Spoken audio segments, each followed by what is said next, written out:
आप लोगों का बोर्ड का पेपर कैसे चेक किया जाता है? कौन-कौन सी गलतियाँ आप लोग जो करते हैं जिसकी वजह से आप लोगों को पेपर चेकर फ़ेल कर देता है? कौन-कौन सी चीज़ें आप लोगों ने मद्देनज़र रखनी है जिसकी वजह से आप लोगों का पेपर बहुत अच्छा हो सकता है, आप लोग टॉप भी कर सकते हैं? सारी की सारी चीज़ें आप लोगों के साथ आज की इस वीडियो में शेयर करने जा रहा हूँ। अज़ीज़ तलबा, मैंने तकरीबन 9 से 10 साल पढ़ाया और इतने अरसे में मैंने हज़ारों स्टूडेंट्स के पेपर चेक किए और आप लोगों के साथ अपने एक्सपीरियंस से चीज़ें शेयर करने जा रहा हूँ। अभी आप लोगों के सामने ये सारी की सारी चीज़ें रखी जा रही हैं और ये स्टूडेंट्स के पेपर काफ़ी ज़्यादा पड़े हुए हैं और यहाँ पे टॉपर स्टूडेंट्स भी हैं और ऐसे भी स्टूडेंट्स हैं जो बिल्कुल नॉर्मल हैं, जो बड़ी मुश्किल से पास होते हैं। ये आप लोगों के साथ सारी चीज़ें अपने एक्सपीरियंस से शेयर करने जा रहा हूँ। अज़ीज़ तलबा, आप लोग अगर इन चीज़ों को मद्देनज़र रखेंगे, इंशाल्लाह बोर्ड के पेपर में आप लोग कभी भी लाइफ में फेल नहीं हो सकते और ये चीज़ें आप लोगों ने अपने दोस्तों को भी बतानी है और ये चीज़ें आप लोगों ने अपने बहन भाइयों को भी बतानी है और इस वीडियो को लाजमी शेयर करना है ताकि कोई भी स्टूडेंट बोर्ड के पेपर में फेल ना हो। और जितने भी एग्जामिनर हैं जो पेपर चेक कर रहे होते हैं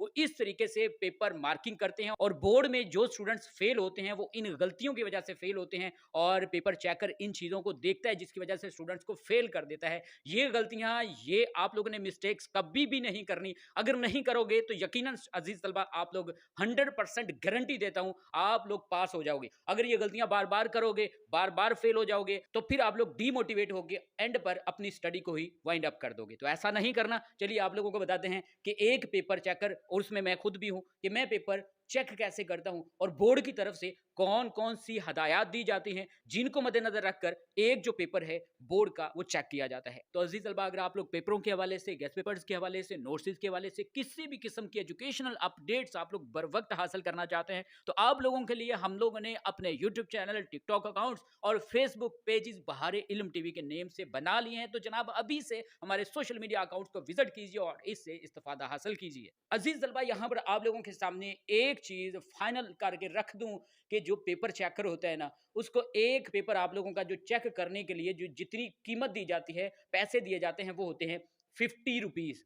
50 रुपीज मतलब 50-60 रुपीज दिए जाते हैं एक बोर्ड का पेपर चेक करने के लिए और इसमें तकरीबन 8-10 रुपए जो इनकम टैक्स है वो डिडक्ट हो जाते हैं। तकरीबन एक पेपर के 40-45 रुपए एक जो पेपर चेकर है उसको दिए जाते हैं। अब आप लोग खुद ही बताएं कि एक पेपर चेकर जो पेपर चेक कर रहा होता है रोजाना के, अगर वो 100 पेपर भी चेक करे तो उसको कितना ज्यादा प्रॉफिट मिलेगा। और एक ऐसा बंदा कि जो सिर्फ और सिर्फ 30 पेपर एक दिन में चेक कर रहा है, तो भाई कौन सा बंदा प्रॉफिट में है, ये या ये वाला? जाहिर बात है जिसने 100 पेपर चेक किए हैं वो प्रॉफिट में है और जिसने सिर्फ 30 पेपर चेक किए हैं वो प्रॉफिट में नहीं है। उसकी तो एक दिहाड़ी पूरी बनी भी नहीं है। अब पेपर चेकर क्या करते हैं, वो कोशिश कर रहे होते हैं कि ज्यादा से ज्यादा पेपर वो चेक करें।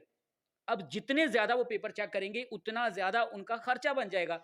तो जनाब अगर 40 रुपए एक पेपर के बन रहे हैं और 100 पेपर एक दिन में अगर वो एक बंदा एक पेपर चेक करता है तो 4,000 रुपए की उसकी दिहाड़ी लगी। और अगर वो सिर्फ 30 पेपर चेक करता है तो उसकी तो बड़ी बड़ी मुश्किल से 900 हजार रुपए की दिहाड़ी लगेगी। तो ऐसे लोग क्या करते हैं, पेपर जल्दी जल्दी चेक करते हैं। अब होता यह है कि जिन स्टूडेंट्स के पेपर ऐसे टीचर के सामने चले जाते हैं जो सिर्फ पैसा छाप रहे होते हैं, सिर्फ ऐसे टिक्के लगा रहे होते हैं, ठीक है, अन्नेवा जिसको कहते हैं, पेपर चेक कर रहे होते हैं। हमारा भी ऐसा होता है कि कभी हमारा मूड सही ना हो तो हम लोग क्या कर रहे होते हैं कि हम लोग ऐसे टिक्के ऐसे ही, बस पेपर पढ़ा भी नहीं है, ठीक है, इधर वो मतलब क्वेश्चन पेपर पड़ा हुआ है और इधर हम लोगों ने ऐसे टिक्के लगाई। और अगर देखते हैं बच्चे ने राइटिंग, बच्चे की खूबसूरत है, इसने सही लिखा है, पहले एक दो हम लोग क्वेश्चन पढ़ते हैं, उसके बाद हम लोग भी ऐसे धड़ाधड़, ठीक है। अब एक ऐसा बंदा, एक ऐसा पेपर चेकर जिसके सामने एक ऐसे बच्चे का पेपर आ जाता है और उस पेपर चेकर का मूड भी परफेक्ट है, अच्छा है, खुश है और जनाब गप्पे लग रही हैं और इधर से ऐसे टिक्के लग रही हैं। बाज़ औक़ात ऐसे होता है कि जो टीचर है ना उसके स्टूडेंट्स पेपर चेक कर रहे होते हैं।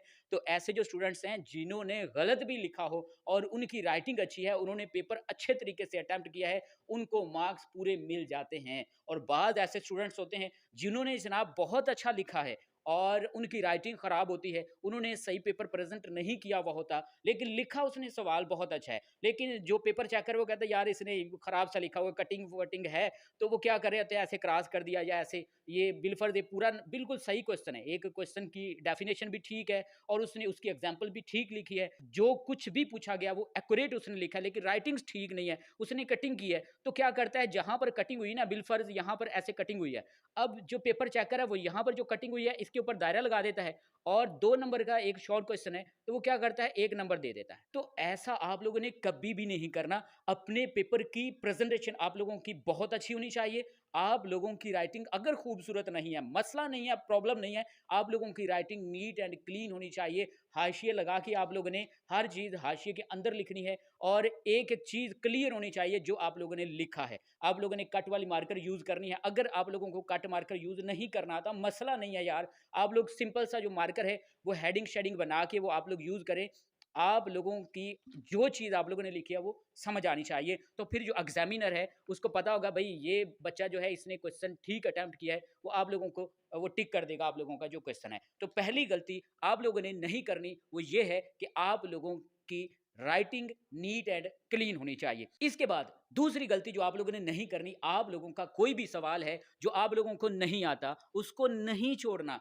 क्यों नहीं छोड़ना? अभी आप लोगों को मैंने एग्जांपल तो दी है कि एक ऐसा पेपर चेकर कि जिसके सामने आप लोगों का पेपर आ जाता है और वो पेपर आप लोगों का रीड नहीं कर रहा, उसने कोशिश करनी है कि वो ज़्यादा से ज़्यादा पेपर चेक करे। आप लोगों का एक क्वेश्चन वो ऐसे पढ़ने तो नहीं बैठेगा। अगर एक-एक क्वेश्चन को वन बाय वन वो रीड करेगा, तो भई काफ़ी ज़्यादा टाइम लग जाएगा। तो एक दिन में वो बड़ी मुश्किल से 30-35 पेपर ही चेक कर पाएगा, तो इस तरीके से तो उसको लॉस होगा। तो एक-एक क्वेश्चन जो है वो वन बाय वन, एक-एक वर्ड, एक-एक लाइन को नहीं पढ़ा जा सकता। तो क्या करते हैं पेपर चेकर कि आप लोगों ने, आप लोगों का जो पेपर है उसके सामने गया, उसने देखा कि राइटिंग इसकी ठीक है, इसने नीट एंड क्लीन लिखा है, वो टिक करता गया। आप लोगों ने क्या करना है, कोई भी सवाल नहीं छोड़ना। आप लोगों को अगर नहीं ना आता, बिलफर्ज ये क्वेश्चन आप लोगों को नहीं आता, तो ऊपर क्वेश्चन की हेडिंग दें प्रॉपर एक पूरे फुल तरीके से, और नीचे आप लोग कुछ भी अपने ज़हन से यहाँ पर लिख दें। लेकिन जो क्वेश्चन ऊपर पूछा गया है, सेम उसी के रेलेवेंट आप लोगों ने लिखना है। ये ना हो कि ऊपर कायदे-आज़म कैसे आया हो और नीचे आप लोग प्यासा कौवा की जो स्टोरी है वो लिख दें, ऐसा नहीं करना। मिलता-जुलता अपने पास से आप लोगों ने इंग्लिश मार-मूर के वो लिख देनी है, और ताकि पता लगे कि आप लोगों ने कुछ ना कुछ लिखा है। और जो पेपर चेकर है, उसके सामने अगर आप लोगों का ऐसे आएगा, वो टिक कर देगा। कम से कम आप लोगों का अगर 10 नंबर का ऐसे है, वो कम से कम 3-4 नंबर तो लाज़मी आप लोगों को दे देगा। अगर एक ऐसे पेपर चेकर के सामने आप लोगों का पेपर चला जाता है, जो जनाब सिर्फ़ पैसा छापने के लिए आया है और वो स्टूडेंट्स के क्वेश्चन को रीड नहीं कर रहा, और ऐसा जो पेपर चेकर है, दुआ करें आप लोगों के लिए भी आ जाए। और ऐसे जो पेपर चेकर हैं, ये तो मौजें करवा देते हैं स्टूडेंट्स की। अच्छा, नेक्स्ट जो गलती आप लोगों ने जो नहीं करनी, वो अब आप लोग सुन लें। बड़ी फ़नी चीज़ है जो अभी आप लोगों के साथ शेयर करने जा रहा हूँ। अब देखें, हम लोग भी पेपर चेक कर रहे होते हैं और स्टूडेंट्स क्या करते हैं, एंड पे ना या तो एक दुआ लिख देते हैं पेपर चेकर के लिए, या कह देते हैं अल्लाह ताला आपकी माँ को हज करवाए, मेरे नंबर पूरे लिख देना, या मैं बीमार थी या बीमार था, अल्लाह का वास्ता है मुझे पूरे नंबर दे देना। या स्टूडेंट्स ने तावीज़ बनाए होते हैं पेपर के ऊपर तावीज़ की वजह से भी मार्क्स पूरे वो सोच रहे होते हैं हमारे आ जाएँगे, या फिर एंड पर उन्होंने अपना नंबर लिखा हुआ होता है कि इस नंबर पर राब्ता कर लें। मतलब मुख्तलिफ कोड वर्ड्स लिखे हुए होते हैं या फिर आयतें लिखी होती हैं, तो ऐसा कभी भी आप लोगों ने नहीं करना। ऐसा अगर आप लोग करेंगे तो नेगेटिव मार्किंग भी आप लोगों की हो सकती है, होती तो नहीं है। कोई भी टीचर ऐसा नहीं करता कि आप लोगों ने कुछ लिखा डायलॉग ऊपर, और या आप लोगों ने दुआ लिखी, तावीज़ लिखा, तो कोई नेगेटिव मार्किंग, या बोर्ड की तरफ से ऐसा कुछ भी नहीं होता। लेकिन आप लोगों को इस तरह के लिखने के मार्क्स नहीं मिलेंगे। बोर्ड की तरफ से ये नहीं लिखा हुआ होता कि आप लोगों को मार्क्स ज़्यादा दिए जाएँगे अगर ऊपर तावीज़ लिखा होगा या ऊपर आयत लिखी होगी, या आप लोग पेपर चेकर को दुआ देंगे, तो जितने भी स्टूडेंट्स ने दुआ दी है उनके नंबर ज़्यादा कर दें। ऐसा बोर्ड की तरफ से कोई भी रूल एंड रेगुलेशन नहीं दिया जाता। ठीक हो गया? तो ये चीज़ें आप लोगों ने ज़रूर अज़ीज़ तलबा मद्देनज़र रखनी है। सबसे पहले आप लोगों ने कोई भी सवाल छोड़ना नहीं है, जो कुछ आता है लिखना है, सारे के सारे सवाल आप लोगों ने लिखने हैं। दूसरा काम आप लोगों ने ये करना है कि आप लोगों की राइटिंग अगर खूबसूरत नहीं है, कट वाला मार्कर यूज़ नहीं करना आता, मसला नहीं है, नीट एंड क्लीन लिखना है, वर्ड्स खुले-खुले करके लिखने हैं। एक लाइन में आप लोगों के 5-6 वर्ड्स होने चाहिए। ये नहीं है कि आप लोग जनाब यहाँ पे मिक्सर बना दें। यहाँ पर एक वर्ड के ऊपर आप लोग चढ़ा-चढ़ा के दूसरे वर्ड ऐसे लिखते जाएँ, ऐसा नहीं करना। ठीक है? आप लोगों ने खुले-खुले वर्ड करके लिखने हैं और एक लाइन में 5-6 वर्ड्स होने चाहिए और लाइन नहीं छोड़नी आप लोगों ने। ये ना हो कि आप लोग इस लाइन पे ये लिखें और नेक्स्ट इस लाइन को छोड़ दें, नेक्स्ट इस लाइन पे लाइनें भी नहीं आप लोगों ने छोड़नी, ठीक हो गया? और ये मुख्तलिफ डायलॉग भी आप लोगों ने नहीं छोड़नी और टाइम को आप लोगों ने ज़रूर मद्देनज़र रखना है। ये ना हो कि आप लोग जनाब सवाल पढ़ते-पढ़ते पूरा आप लोगों का टाइम हो जाए और आप लोगों का जनाब पेपर भी कंप्लीट ना हो। तो ये चीज़ें आप लोगों ने ज़रूर मद्देनज़र रखना है। उम्मीद करते हैं अज़ीज़ तलबा आज की ये वीडियो आप लोगों को ज़रूर पसंद आई होगी। मिलते हैं नेक्स्ट वीडियो में, अपना ख़्याल रखिएगा। अल्लाह हाफ़िज़।